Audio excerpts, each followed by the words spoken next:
လွန်နိုင်တဲ့ချစ်ရဲ့စီယာလူရဲ့လို့ဘယ်နှများတိုက်နိုင်မလဲမင်းစိတ်ကိုလိုလူဖြစ်လို့မမီနိုင်တော့ဒီအခြေတစ်ဖက်မှာလေးမချင်တာမုံတော့အချစ်ရဲ့မမြင်နိုင်တဲ့မင်းသဘောပါပဲပန်းခင်းတဲ့လမ်းသေးကိုရှာကြိုက်တတ်မဲ့ဒီအပွင့်ကိုရှာနားနိုင်မဲ့ရိတ်သေးကိုရှာကြည်ကြည်ရမျက်နှာရရှာ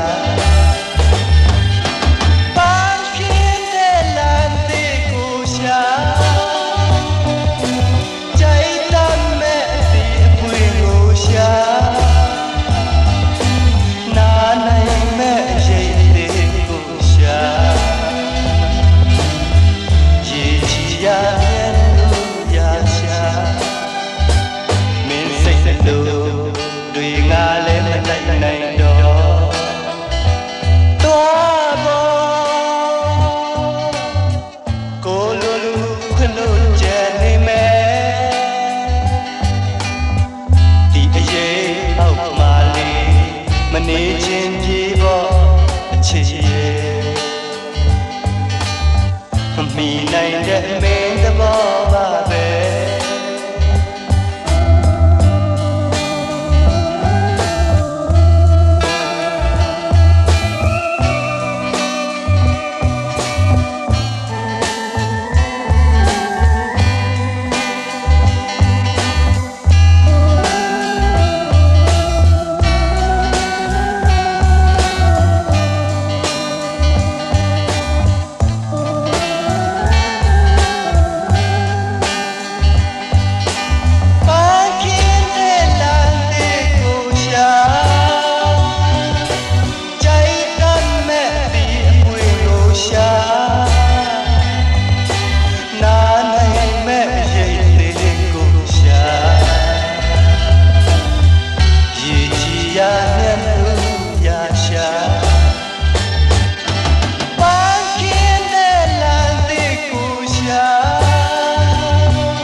နိုင်တော့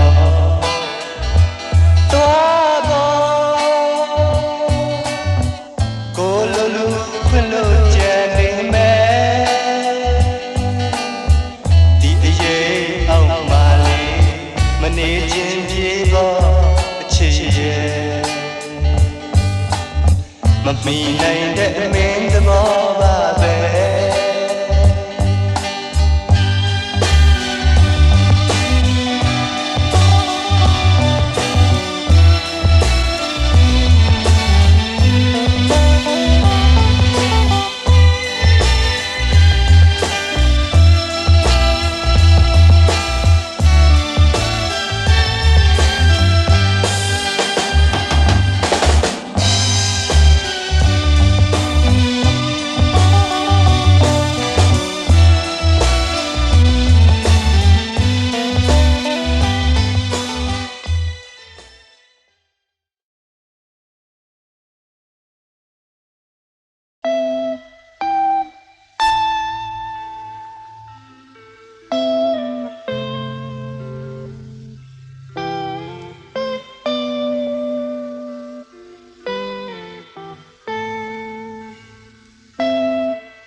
ကြုံလာတဲ့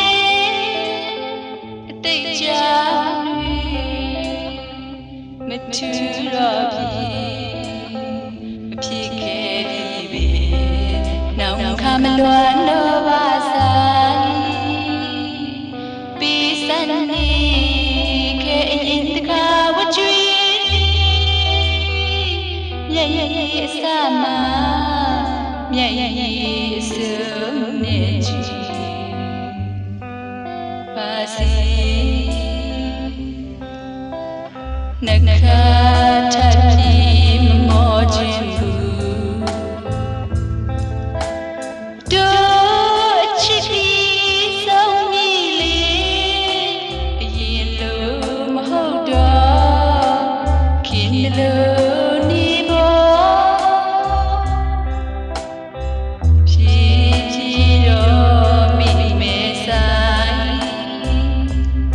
ယုံလွယ်တော့ငတဲ့ကျွေးဖူးခဲ့နောက်ကြခင်မှာဒါတွေမတွေ့မိနိုင်ခဲ့အချစ်တစ်ခုကိုဒါတရွာချင်းငယ်ပန်းကျွေးဝါရဲ့မြဲ့ရဲ့ရှုံးနေမဲဆိုင်နှခါထပ်ပြီးမမောခြင်းတို့ချစ်ပြီးဆုံးမိလေအရင်လိုမဟုတ်တော့ခင်လိုနေပေါ်တဖြည်းဖြည်းတော့မိမဲဆိုင်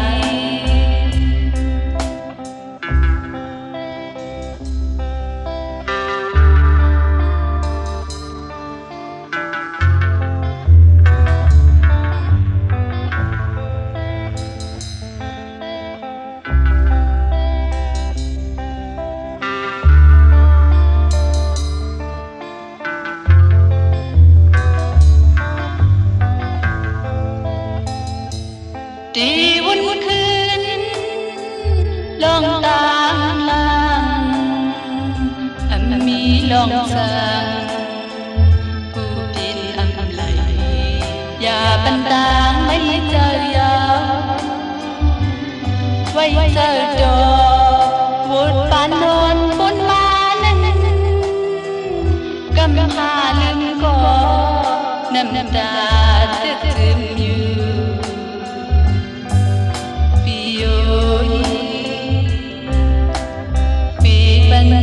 น้องนางไว้เจอเทียงดังหักเขาสุดกว่ายาวอยู่เหมือนก็กันอำพันคอยคืนลืมลอยยาว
တောင်ဘက်လိုပင်မြင်းမြင်းမောင်းပြမယ်ချိုင်ဘက်လိုပင်ပေါ်ပေါ်မောင်းသွားမယ်ကိုပိုင်ကားလေးနဲ့သွားကြမယ်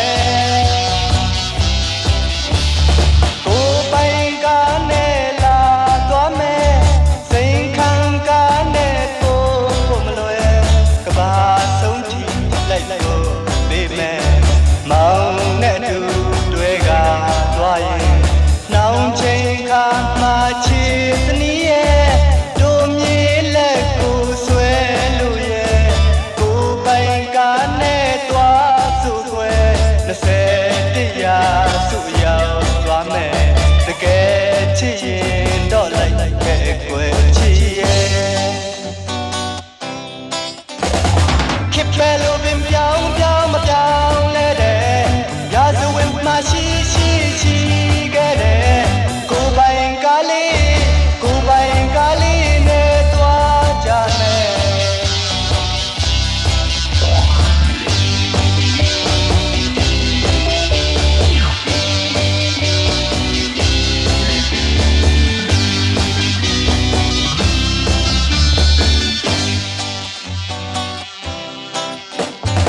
လမ်းလျှောက်ကသွားမဲ့ချစ်စနီးရဲ့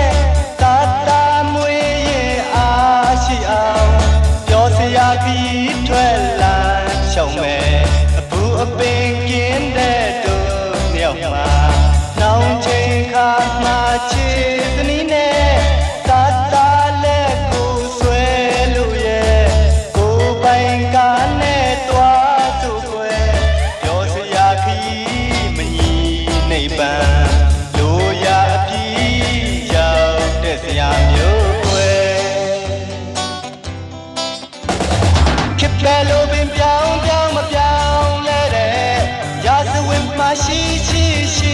ခဲ့တဲ့ကိုပိုင်ကားလေးနဲ့သွားစို့ွယ်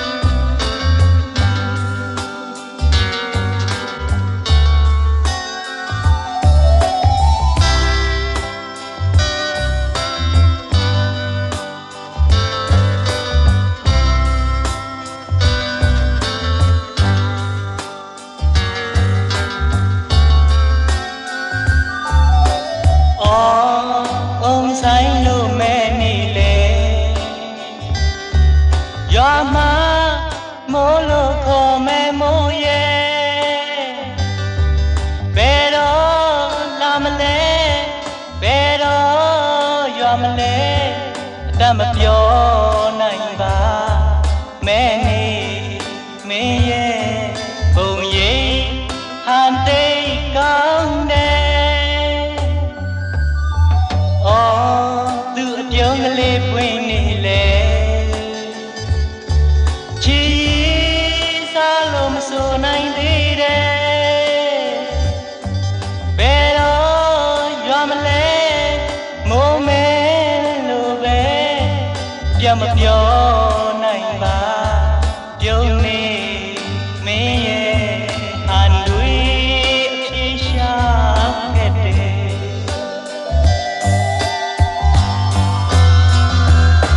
မန်ကောင်းတဲ့မိုးမင်းရိပ်လို့အန်ကောင်းတဲ့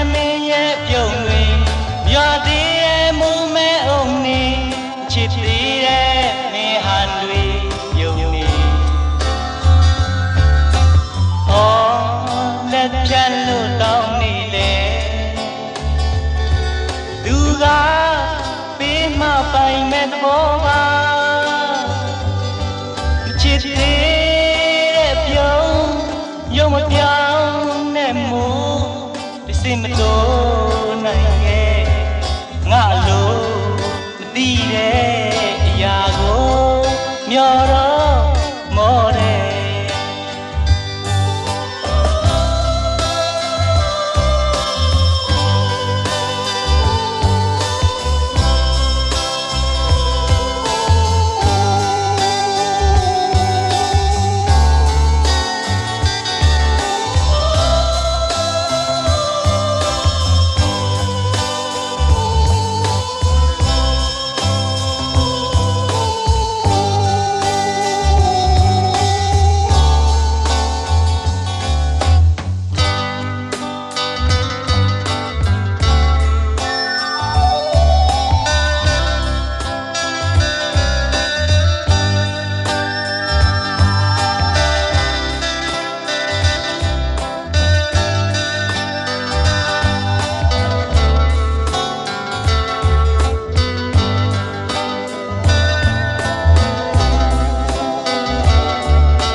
လက်ဖြတ်လို့တောင်းနေလေ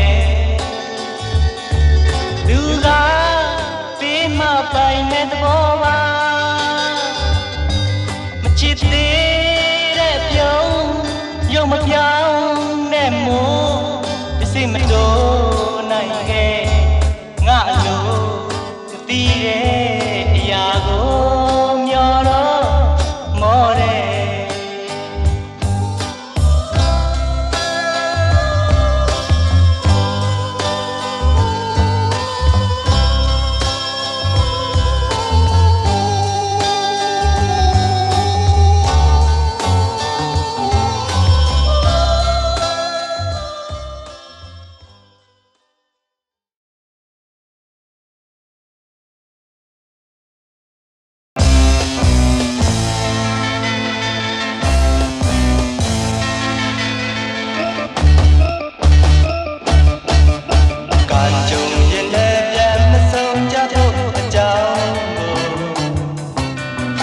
ညာပြိုရင်ဖို့တကယ်ကိုဆူတောင်းရဲ့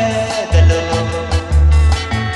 အနှင်းမဲ့တခါရဲ့မင်းပြုံးတွေကိုနှလုံးအေးတော့မဲ့ငါအမသားပဲ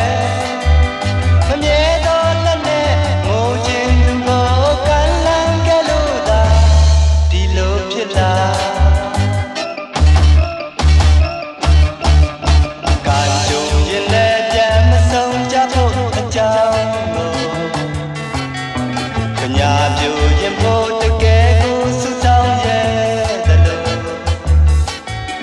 အနှင်းမဲ့တကားရဲ့မင်းပြုံးတွေကိုနှလုံးအေးတော့မဲ့ငါအမစားပဲမမြဲတော့လက်နဲ့ငိုခြင်းသူကိုကမ်းလှမ်းခဲ့လို့သာဒီလိုဖြစ်လာချိန်သာရများမပြေဆုံးသိတဲ့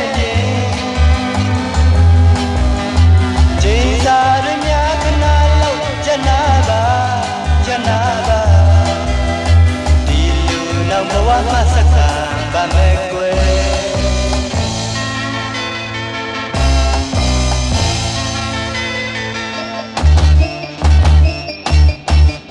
သူငကိုရှင်ကပြောစရာနိဒံအစာမှာသူရဲ့ငါရဲ့မသေးခင်မမုန်းလို့မကြွေးကြော်တတ်တီငါနောက်ကျိုးတစ်ချောင်းကိုမချစ်ခဲ့ရတဲ့အကျဉ်းနာတောင်းစားတရားမတော်ခါရနေပါရင်လည်းဆုံးဖြတ်ပြခဲ့ပြီအဖြေဟာမပြောင်းပါ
ဆိုရင်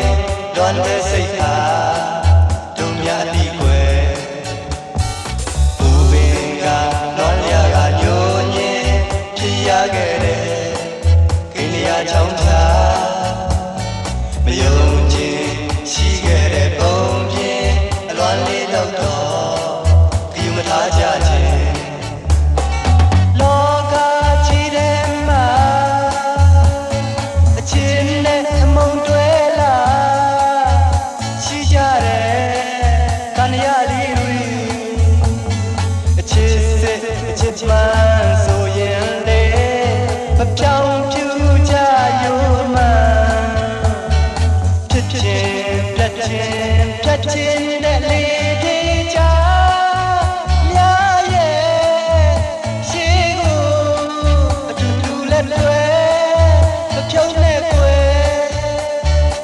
ဘယ်သူတွေဖြတ်ဖြတ်မနာတာလဲ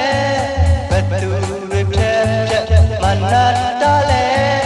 ဖြတ်ဖို့ဝေးဖြတ်ဖို့ဝေးတို့များရဲ့ချစ်ဒီမဲ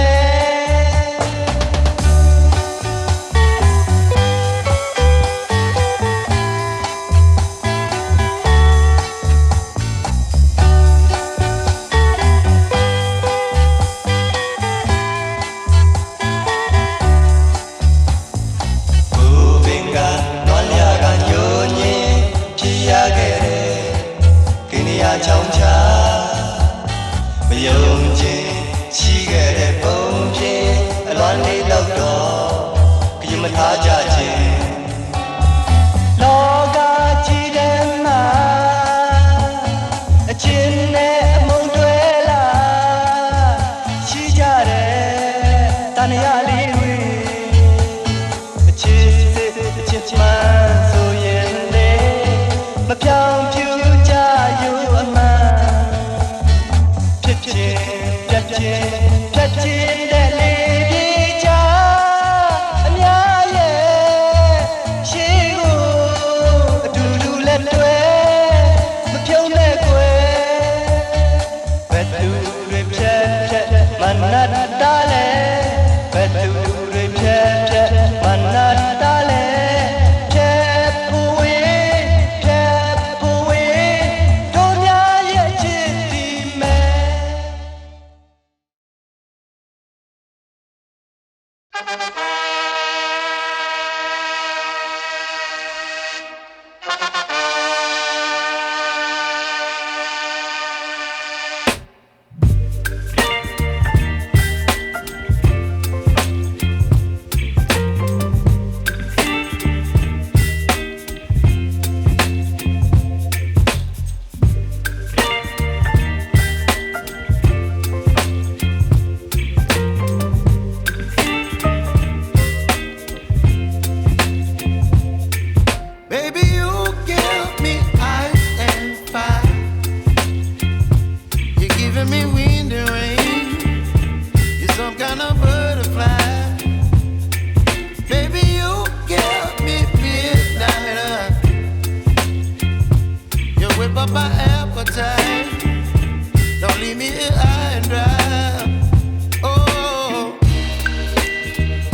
ရဲ့သက်တော်လိုက်လျောနေသလိုအဆုံးလည်းမရှိနိုင်တဲ့အရှုံးလည်းမရှိနိုင်တဲ့ဝေဖန်ကနေပါစေတော့လေကျင်နာခဲ့ရတဲ့ဟန်ဆောင်မှုလေးတစ်ခုကိုပဲတွေးကကျင်နာနေတော့တွေးကဟန်ဆောင်လိုက်အောင်ဘာမှမတတ်နိုင်ခင်မှာဝေဒနာလေးတစ်ခုအတွက်ဟန်ဆောင်လို့နေလိုက်အောင်ကွယ်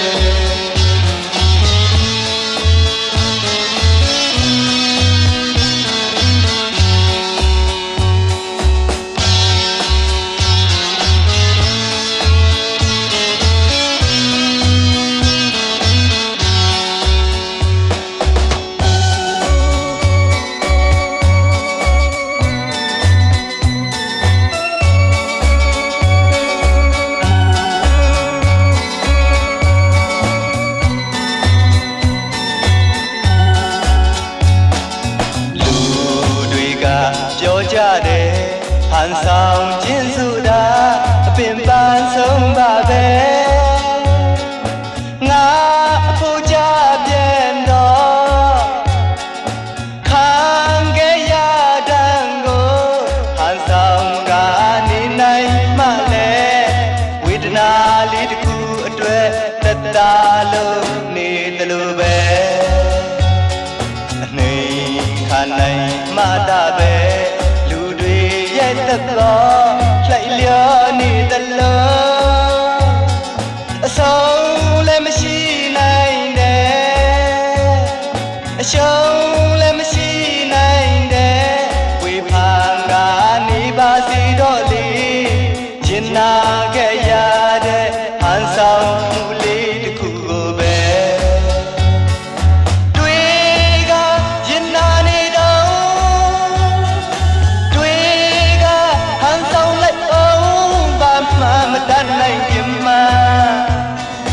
ဝေဒနာလေးတစ်ခုအတွက်ဟန်ဆောင်လို့နေလိုက်အောင်ကွယ်ဟန်ဆောင်မှဖက်တာမယ်ဟန်ဆောင်မှဖက်တာမယ်ဟန်ဆောင်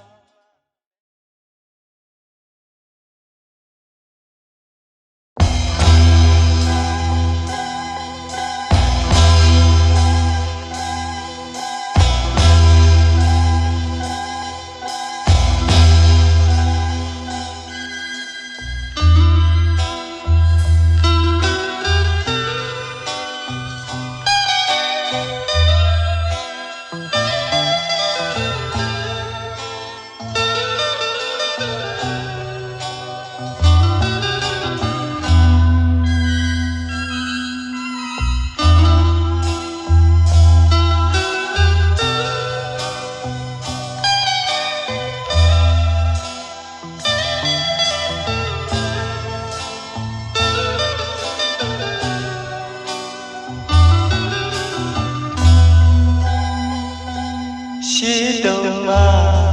ကဘာဖြစ်ကြလာကြတဲ့ကလူချင်းတပ်ဖြတ်ဖို့နီလာတွေရှာတယ်ပြီးတော့ဒိုင်ရရလာသူအတွေ့တတ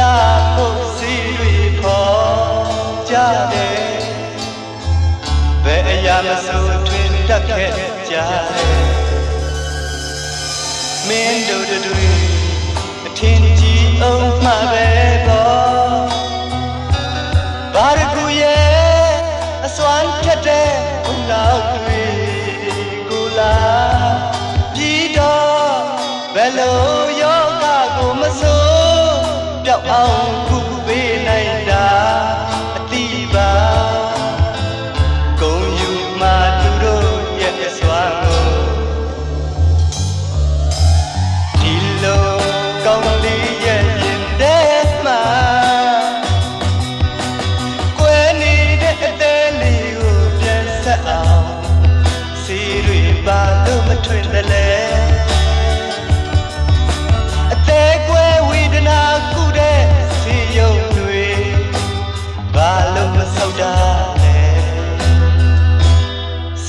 က်မှာထင်ရတဲ့လောက်မတော်ခဲ့ဘူး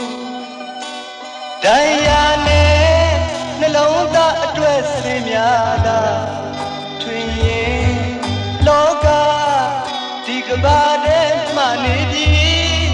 သစ္စာမဲ့တဲ့ကောင်းမှာလေးကိုစိတ်ခေါ်ကချစ်တမ်းတော့ပြီ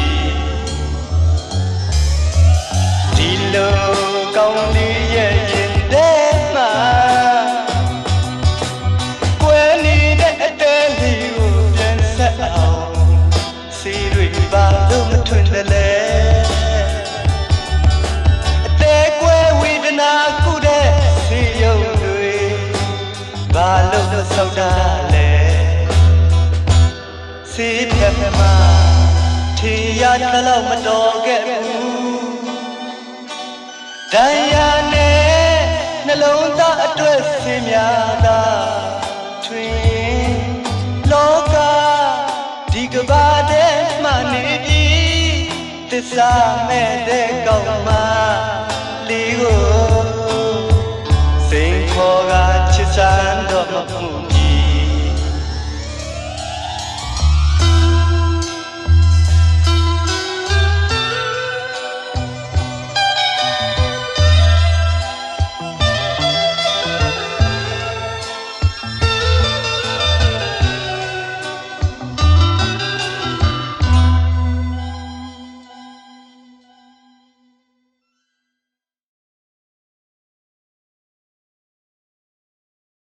ပိုးတွေထဲမပြောဘူးဖျားစုလေးလာကြည့်လောကထဲမှာလေး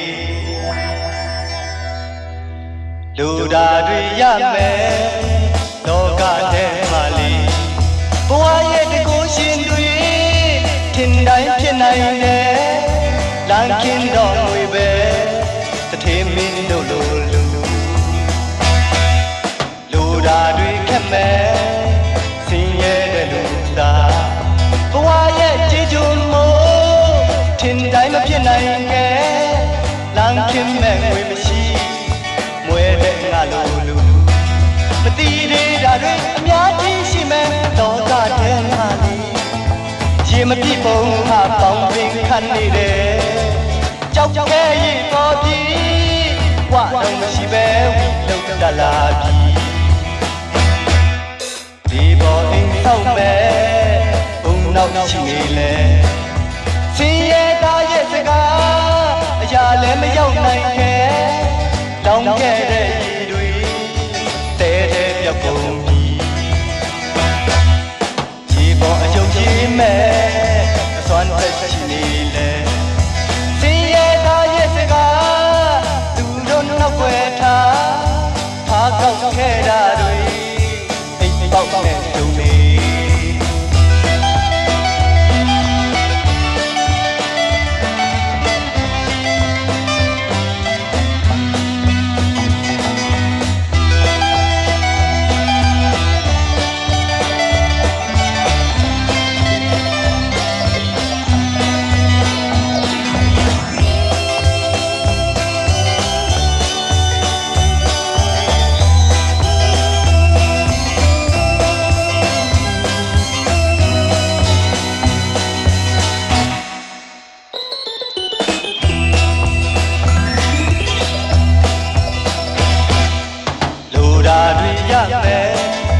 လောကထဲမှာလေဘဝရဲ့တကူရှင်တွေထင်တိုင်းဖြစ်နိုင်တယ်လမ်းခင်းတော်ငွေပဲတထေမင်းတို့လူဓာတွေခက်မဲ့ဆင်းရဲတဲ့လူသားဘဝရဲ့ကြည်ကျုံမို့ထင်တိုင်းမဖြစ်နိုင်ခဲ့လမ်းခင်းမဲ့ငွေမရှိမွဲတဲ့ငါလူမတိသေးတာတွေအများကြီးရှိမဲ့လောကထဲမှာလေရေမပြည့်ပုံဟာပေါင်းပင်ခတ်နေတယ်ကြောက်ခဲရင်ပေါ်ပြီဝတော့မရှိပဲလုံတလာပြီဒီပေါ်အိမ်ဆောင်မဲ့ဘုံ နောက်ရှိနေလဲစင်ရဲ့သားရဲ့စကားအရာလည်းမရောက်နိုင်ကဲလောင်ခဲ့တဲ့ညီတွေတဲတဲပြောက်ကုန်ပြီရေပေါ်အယုတ်ရေမဲ့အစွမ်းတက်ရှိနေလဲစင်ရဲ့သားရဲ့စကားသူတို့နောက်ွယ်ထားဖားကောက်ခဲ့တာတွေအိမ်ပေါက်နဲ့ကြုံနေ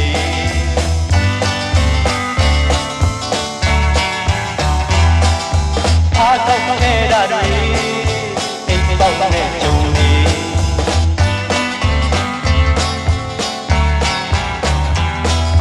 ဖားကောက်ခဲ့တာတွေအိမ်ပေါက်နဲ့ကြုံနေ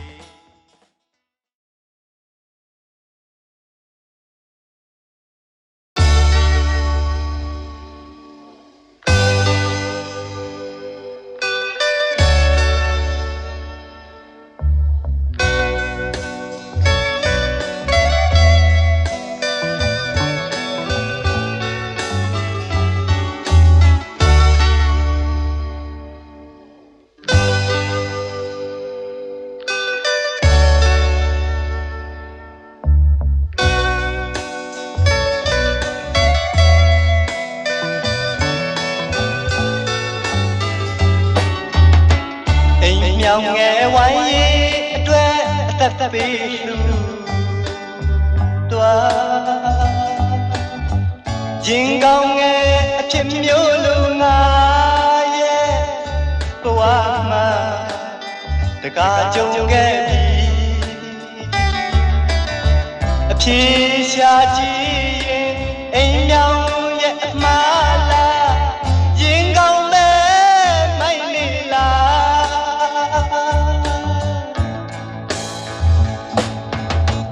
ပြန်နေရင်အကောင်းသာရှိမယ်ခဏနာရဲ့အတွေ့လို့တော့အိမ်မြောင်ရဲ့မြုပ်ကင်းတဲ့မှာယုံမထွက်နိုင်ခဲ့ဘဝချင်းကလည်းဒူကိုဒူနိုင်လို့လဲရင်ကောင်းလို့ငါရဲ့အဖြစ်မျိုးနိုင်လို့သူတယောက်အတွက်ငါဘဝကိုအဆုံးရှုံးအနေနဲ့ခံခဲ့ကျဉ်းနာမရနိုင်သေးရဲ့နောင်တမလို့ထိတိုင်အောင်ငါရဲ့ဘဝကိုနေစေ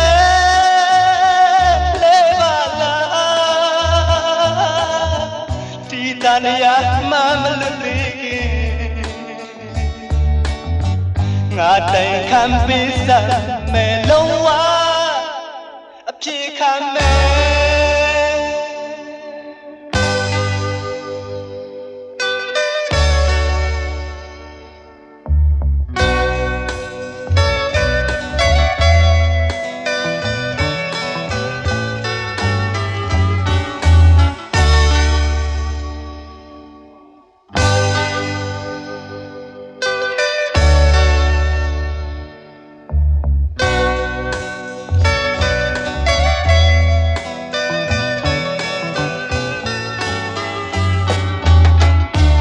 မြောင်ငယ်ဝိုင်းရီအတွက်အသက်ပေးလူ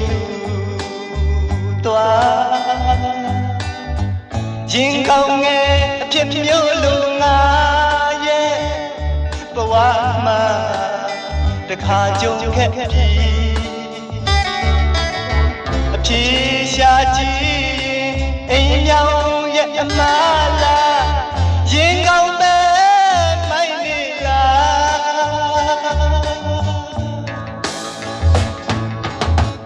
ပြန်နေရင်အကောင်းသာရှိမယ်ခဏနာရဲ့အတွေ့လို့တော့အိမ်ရောင်ရဲ့မြွကွင်းတဲ့မှာယုံမထွက်နိုင်ခဲ့ဘဝချင်းကလည်းဒူကိုဒူနိုင်လို့လဲရင်ကောင်းလို့ငါရဲ့ နိုင်လို့သူတယောက်အတွက်ငါဘဝကိုအဆုံးရှုံးအနှစ်မခံခဲ့ကျင်နာမရနိုင်သေးရင်နောင်တမလို့ထီတိုင်အောင်ငါရဲ့ဘဝကိုနှိမ့်ဆက်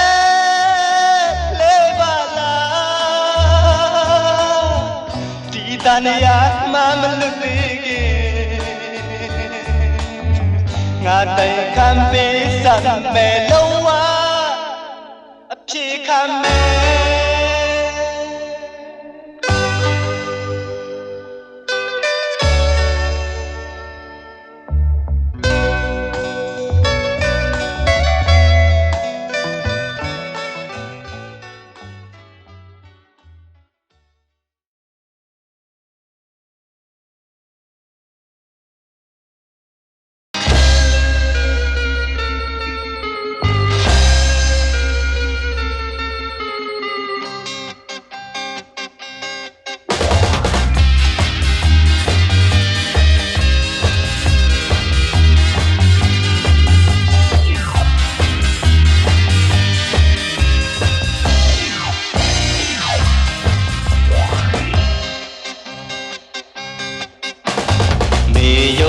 အောင်ပြောလိုက်မယ်ကျင်နာတဲ့ချစ်စကားလေးတွေကဘာမြေသွေးပြက်ပြုံးအောင်ကွယ်ချစ်လျက်နဲ့ချစ်လို့နေမယ်အောင်ရဲ့တီးချစဉ်းစားခွေဟောက်ပြခဲ့တာလည်းမနေတော့ဘူးမူရာတွေနဲ့ချွေလွန်းနေယောက်ျားစကားဆိုကြောက်လာသည်လို့ချင်တာကိုမရမကရအောင်ပြောဒုကေဒုချွေဒုစကားရဲ့အမြဲပဲချွေနေတယ်ဒုကေဒုချွေဒုစကားရဲ့အမြဲပဲချွေနေတယ်တကယ်ပါကွယ်မောင်တထားသူရဲ့မလိမ်ရပါမညာရပါ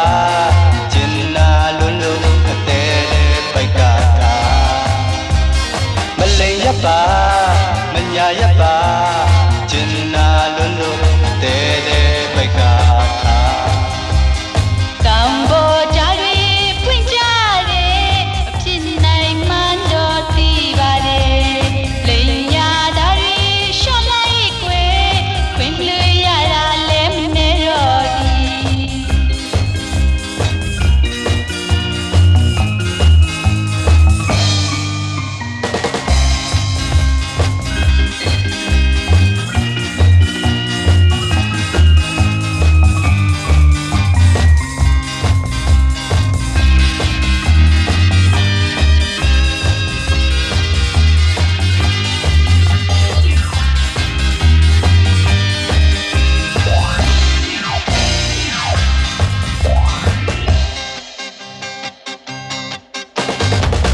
ယုံကြည်အောင်ပြောလိုက်မယ်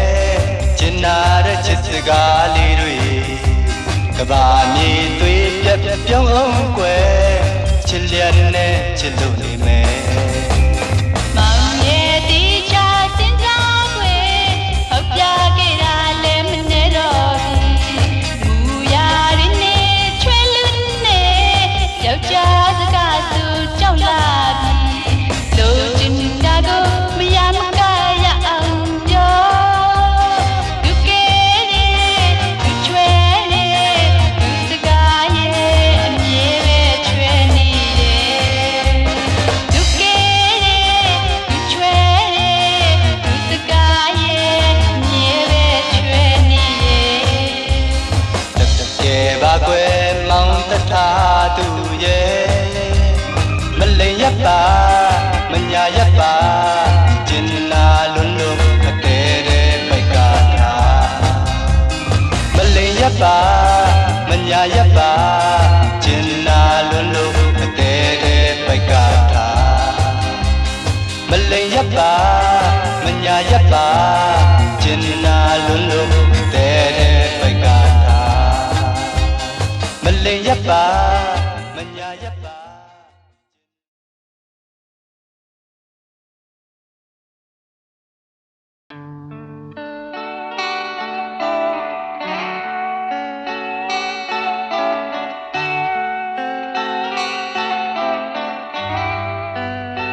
အရွယ်ရင်ဘဝတို့ငယ်က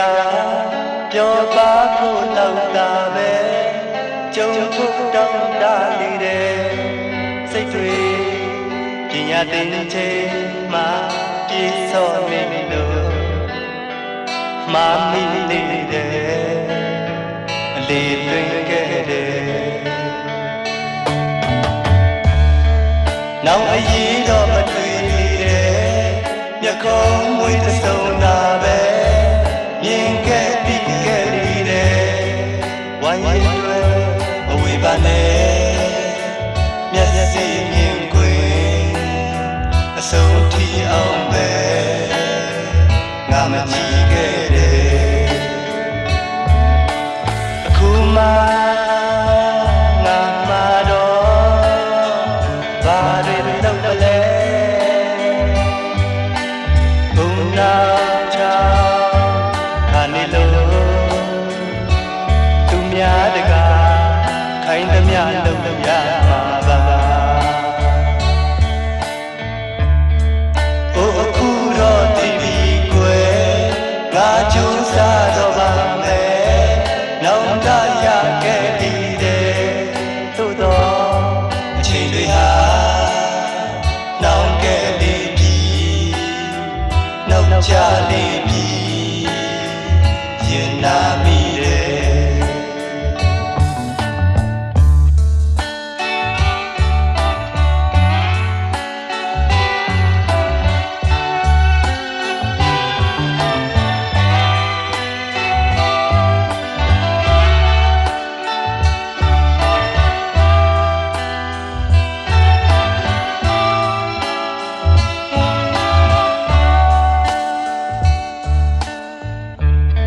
အရွယ်ရင်ဘဝတို့ငယ်ကပျော်ပါဖို့လောက်တာပဲကြုံဖို့တောင်းတနေတယ်စိတ်တွေပညာသင်ချိန်မှာပြည့်စုံနေလို့မာမီနေတယ်အလေးတွင်ခဲ့တယ်အခုမှငါမှာတော့ဘာတွေလုပ်မလဲဘုံနာချာခါနေလို့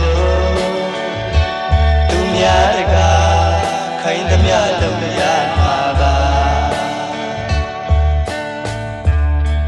အိုးအခုတော့ဒီပြီကွယ်ငါကြိုးစားတော့ပါမယ်နောက်သာရခဲ့ပြီးတယ်သို့တော့အချိန်တွေဟာနောင်ခဲ့လေပြီနောက်ချလေပြီရင်နာမိတယ်အချိန်တွေဟာနောင်ခဲ့လေပြီနောက်ချလေပြီရင်နာမိတယ်အချိန်တွေဟာနောင်ခဲ့လေပြီနောက်ချလေ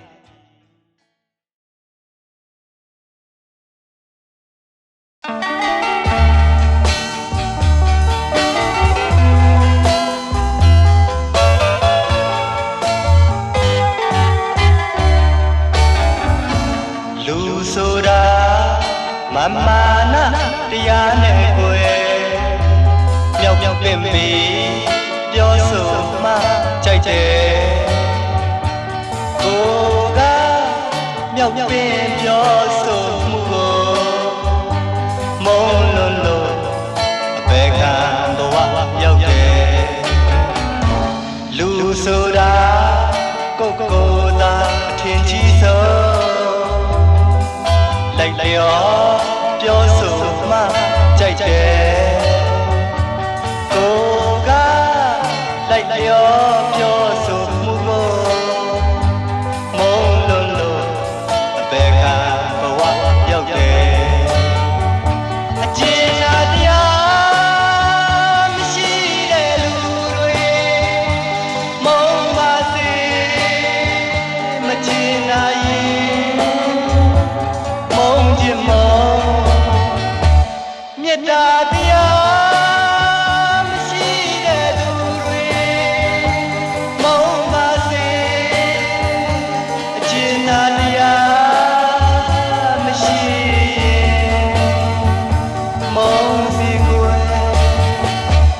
လူဆိုတာကိုယ်ကိုယ်သာအချစ်ဆုံးငွေဟာစီတလုံးပိုင်ရှင်ပဲကိုကလူအချင်းကြီးမဲ့ငွေမရှိလို့အပေခံဘဝရောက်တယ်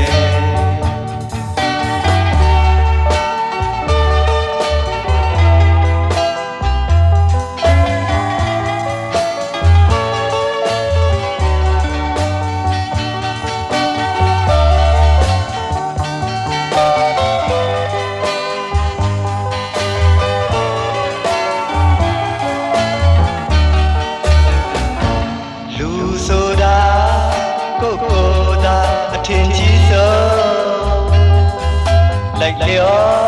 ပြောဆိုမှကြိုက်တယ်ကိုကလိုက်လျောပြောဆိုမှုကိုမုန်းလို့အပေကဘဝရောက်တယ်အချင်းနာတရားမရှိတဲ့လူတွေမုန်းပါစေမချင်နိုင်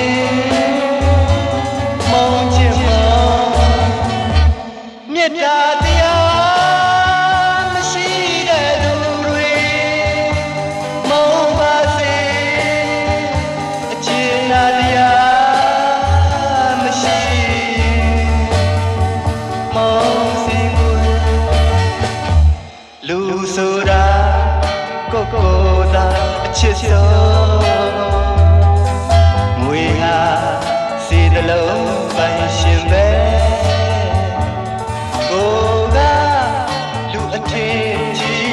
ငွေမရှိလို့အပေခံဘဝရောက်တယ်